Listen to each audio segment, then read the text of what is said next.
I've been up since 5 o'clock this morning. I've got an early flight out tomorrow, so I have so much to do today.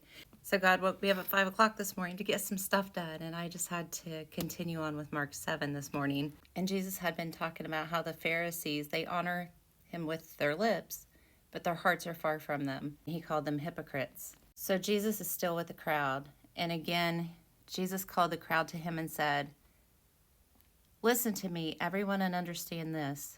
Nothing outside a person can defile them by going into them.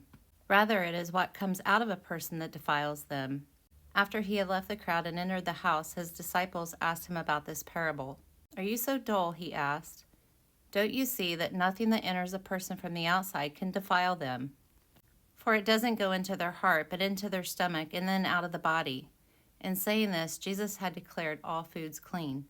He went on, "What comes out of a person is what defiles them, for it is from within, out of a person's heart, that evil thoughts come: sexual immorality, theft, murder, adultery, greed, malice, deceit, lewdness, envy, slander, arrogance, and folly.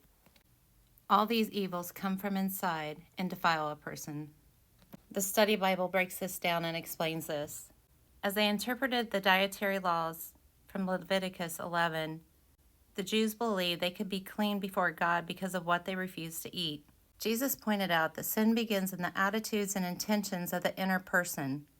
Jesus did not degrade the law, but he paved the way for the change made clear in Acts 10, verses 9 to 29, when God removed the cultural restrictions regarding food. While being concerned about what we put into our bodies is good, healthy practice, very few people are as stringent about what they put into their minds through what they read, watch, or hear. Jesus was more concerned about mindsets and thought processes than about food laws. An evil action begins with a single thought. Allowing our minds to dwell on lust, envy, hatred, or revenge will lead to sinful actions. Don't make yourself unfit for God's work by dwelling on sinful activities. Nothing good can come from thinking about something bad. Instead, follow Paul's advice in Philippians 4:8 and think about what is true, noble, right, pure, lovely, and admirable.